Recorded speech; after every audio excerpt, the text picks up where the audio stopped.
Assalamu alaikum wa rahmatullah. Si tu veux connaître le véritable niveau de ta foi, il faut regarder le comportement que tu adoptes lorsque personne ne te voit, excepté Allah. Voilà. Je répète.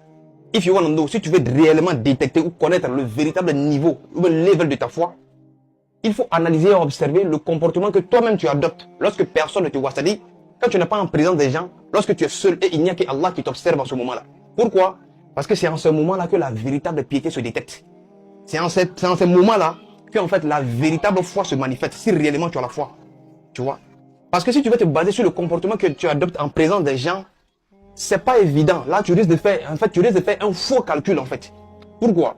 Parce que le comportement que tu adoptes en présence des gens n'est pas sûr à 100% que ça émane de ta foi.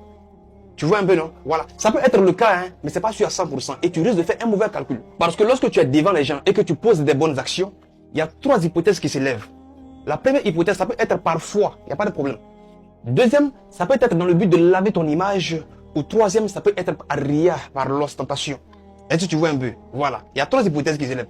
Si c'est déjà par ostentation que tu le fais, ça c'est gravissime. Ça c'est un grand péché que tu es en train de faire. Et ça, on ne conseille pas ça aux gens.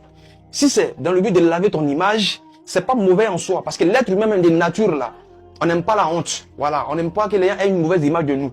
Donc s'il y a un mauvais comportement, nous on sait que si on se met dans ça, ça peut faire que les gens voient une mauvaise image de nous. On se garde même de ça, même lorsqu'on est tenté. Et on a ce courage-là de ne pas mettre nos pieds dedans.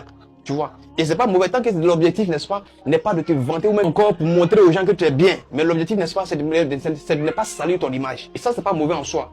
Et troisième, ça peut être par la foi. Et c'est ce qu'on recherche tous. Tu vois. Donc déjà, ces trois hypothèses-là, c'est très difficile de pouvoir les détecter. Tu vois. Or, lorsque tu es seul, que personne ne te regarde, tu es face à toi-même et Allah subhanahu wa ta'ala. C'est en ce moment-là que tu peux savoir si réellement tu agis par foi. Parce qu'en ce moment-là, personne ne te regarde. Donc tu vas faire ria, tu vas faire ostentation devant qui? Tu vas essayer de laver ton image devant qui? Tu vois? Donc là, les actions que toi-même tu vas poser, ce sont des actions qui émanent à 100% de ta foi.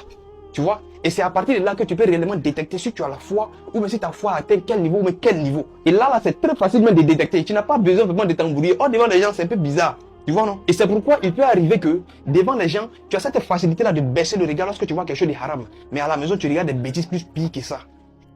Tu peux voir par exemple des soeurs qui sont mal habillées. Tu as dit, ah, subhanallah, il y a la soeur mal habillée, subhanallah, c'est haram ça. C'est pas bon, tu vois, non? Mais pourtant, à la maison, tu regardes fesses dans le téléphone sans remords.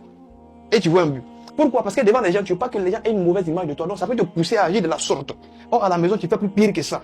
Tu vois? Ou bien lorsque tu es seul, tu fais plus pire que ça. Devant les gens, tu peux faire semblant, n'est-ce pas, de faire croire que tu aimes le frère, tu es bien envers lui. Mais à la maison, tu as une véritable haine envers lui. Et ça rend le cas de l'hypocrisie. Tu vois, non?